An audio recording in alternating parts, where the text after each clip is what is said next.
If you are experiencing foundation issues, get a free estimate from Ox Foundations. Happy New Year to CEO of the Greater Coosa Valley Area Chamber of Commerce, Tom Roberts. Good morning to you, sir. Good morning. Good to have you with us this morning. And especially the final quarter of 2018, it was so wild. And now then you just turn the calendar. Tell me about it. It's we have had a lot of things going on in and around the Childersburg area, especially related to Christmas. Childersburg is becoming known for going all out for Christmas, and it's paid off with a lot of visitors. The business community throughout our region, for the most part, reported stellar sales, and that's what we like to see, folks. Supporting the home folks. One of the things that we did a little bit differently specifically for Childersburg is if you spend money in Childersburg, we ask you to save your receipts and turn them in, and we gave away some gift cards. Kind of rewarding. Yes, sir. And it went so well, we're not only going to do it and hopefully make it bigger and better in the Christmas season as more folks understand it, but to help emphasize that, we're working on setting up a time frame, probably somewhere between 30 and 45 days during the tax refund season. We got a little wait on the federal government to get their act together right now, but assuming that does, we'll probably be announcing the details of that pretty soon. And you know, there's a few little things we want to tweak, but for the most part, it worked well. Let's keep encouraging people to spend locally, at home, and supporting the merchants that we do have, because most don't realize it, but a very positive and supportive attitude toward what we have is probably the number one key into getting more and better. That's because the people who are deciding whether or not to invest here as opposed to some other place, they look at that. They survey that, they pay attention to that, and it's a big part of their business decision. They want to go to a place where the population in and around that business are going to be supportive of what they do, and so that's another one of those things we do. We also working on program to give a little pat on the back to like civic employees, business, industry, volunteers, citizens, and also be selecting our Hall of Fame nominees for this year.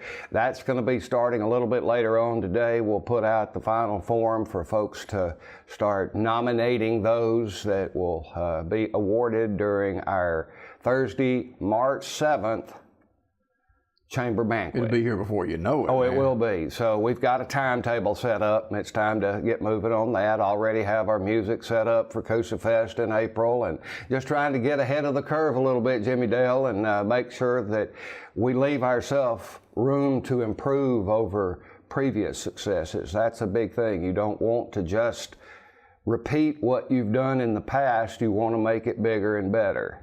So Alabama's a prime example of repeating the past, because you know, if you're not on the cutting edge every moment, absolutely, you can get run over. And as they found out in one of the rudest ways possible, being great isn't always good enough. You have to make that step to come up. There were a couple of key areas in their especially defensive lineup where injuries and attrition and other things left them a little less depth, and they had to come back. That's what we have to do. In every other aspect, you have to fill those holes and plan for improvements. Those chain businesses are fantastic, and we love them. We're glad to have them in our community. But there's something about, and you and I have been around a long time, there's something about those homegrown local businesses with that local flavor. Well, those are key to any local area's economy, for especially in the modern world where people can have the opportunity to beat a price by ordering online. And there's nothing wrong with that either. But that service that you get, that special attention, the fact that these people know you, it makes it a much more pleasant and a better situation all around. I mean, I know that my time was limited to do some Christmas shopping, so I went to a lot of those places and I talked with them and got their assistance to make it a more efficient process and still get exactly what I needed to get to fit the people on my shopping list, and that you can't match that online. You can't match it in a chain store. Sorry, but they have advantages on those aspects, but the hometown, the mom and pops, if you will, still represent America's largest employer. They represent the largest portion of our business tax system, our business. It's really the backbone, isn't it? Absolutely they are. Without them, the others have no incentive to raise their standards, because it takes a lot of effort for someone else that doesn't have that hometown, on the scene ownership to match the quality of service and attention to detail that they have. It's next to impossible. So I appreciate them very, very much. They are the backbone. I try to run things past them. You look at, just for instance, the downtown Childersburg.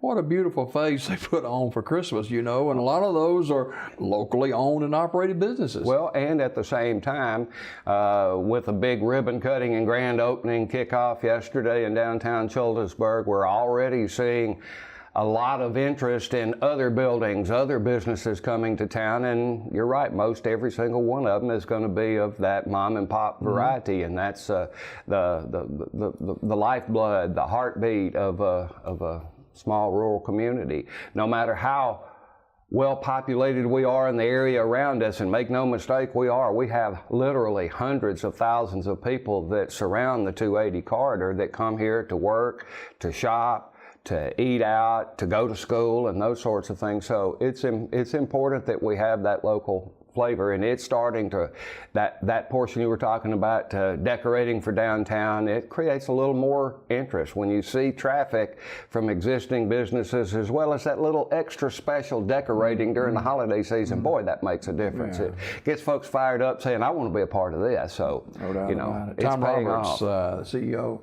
the Greater Coosa Valley Area Chamber of Commerce, our guest this morning, and a couple of notes that has been kind of brought to my attention. I'll pitch it to you because I don't know that much about it, but I do know that especially across the bridge in Childersburg, where the construction is going on, it's been a real challenge for those businesses along that area. It's been a challenge for the businesses. It's been a challenge even more so for their regular customers, but finding ways to be competitive to lure people in the idea that yes, it's a little difficult, but we're worth it. That's the key to what we have to do. And for several places along the way, they say business has had a few bumps here and there, but for the most part, they're doing those little extra things.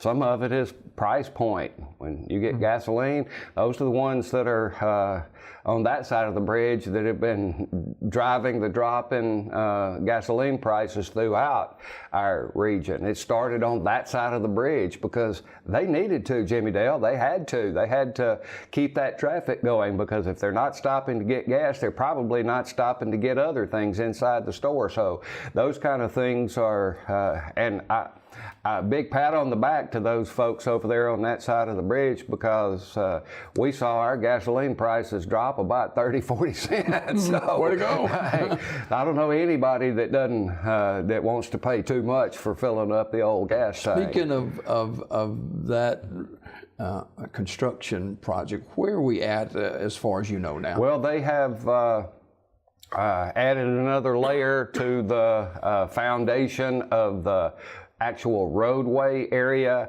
on either side of the bridge, and that means that they're just a short step or two away from doing what we all dread, and that's blocking off the access to the Childersburg-Fayetteville Highway and then First Street, Highway 76. It's inevitable.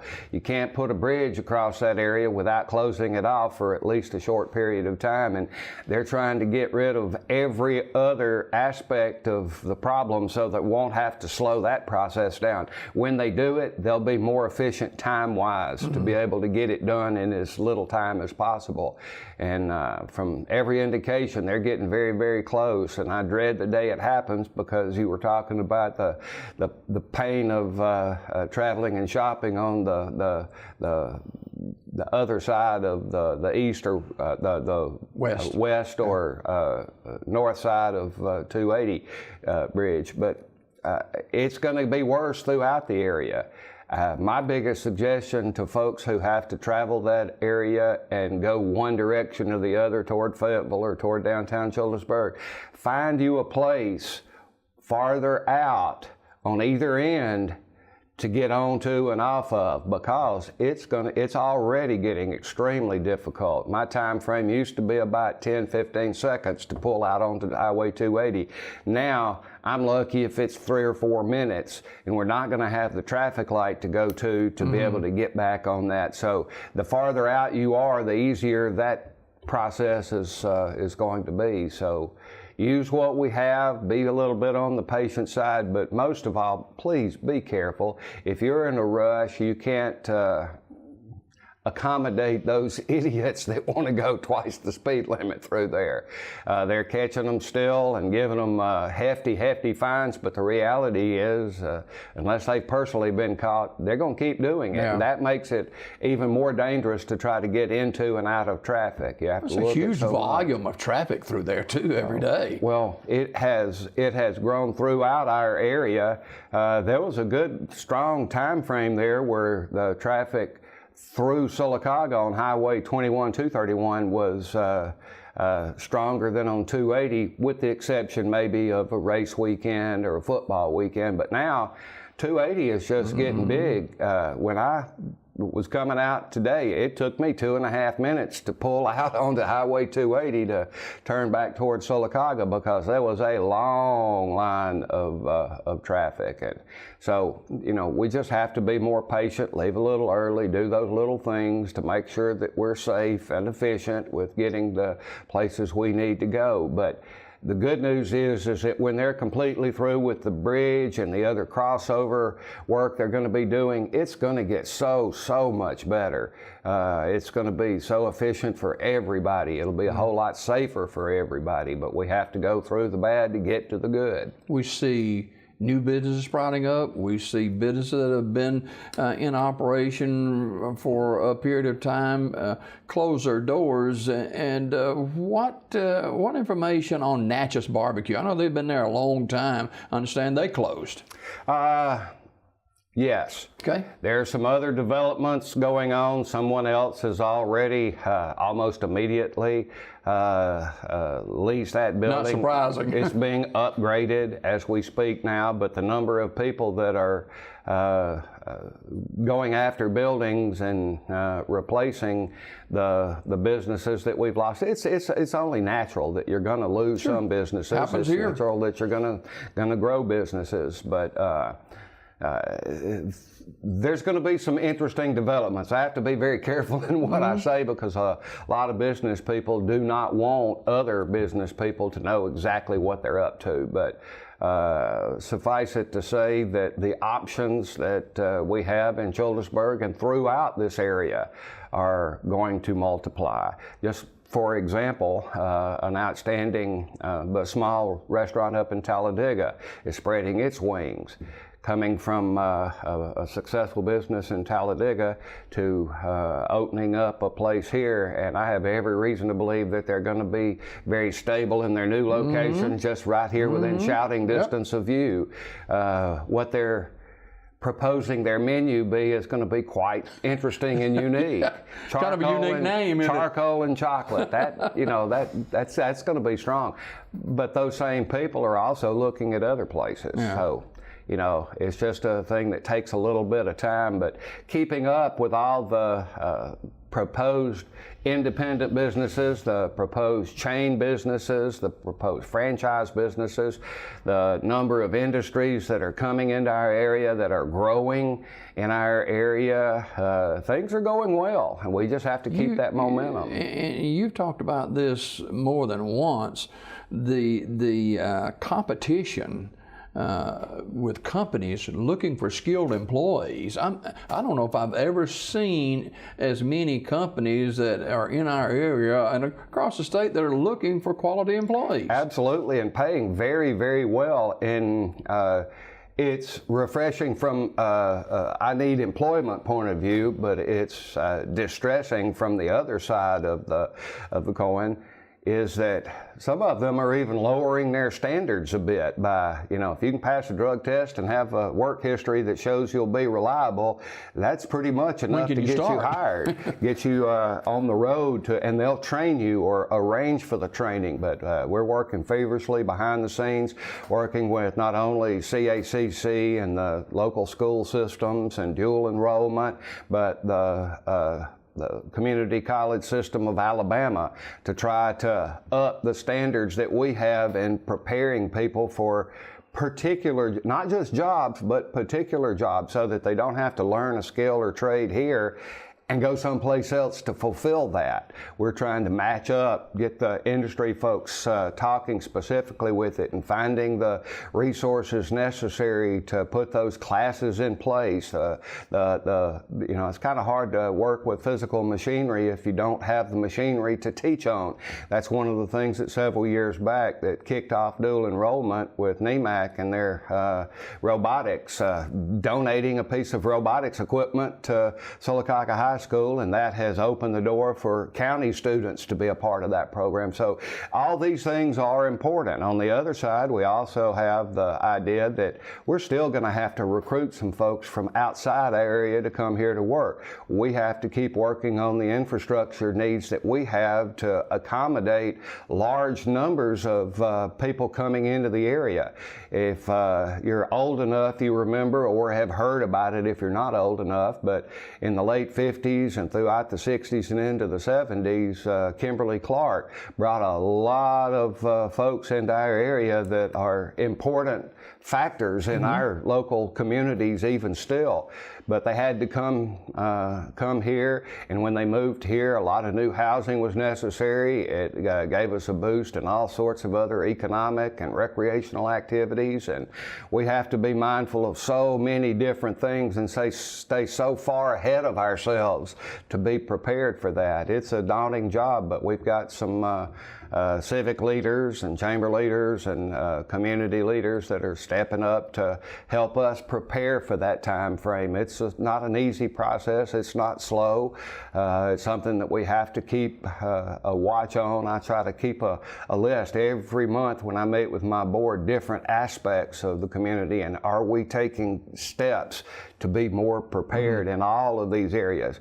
Putting on a great Christmas parade is something that interests everybody, but doing things to increase the business acumen of our entire community is even more important. So we can't lose sight on those things either. Tom Roberts, our guest this morning. Tom, always a pleasure, sir. Thanks for coming by. Thank you. We have more Daybreak just ahead.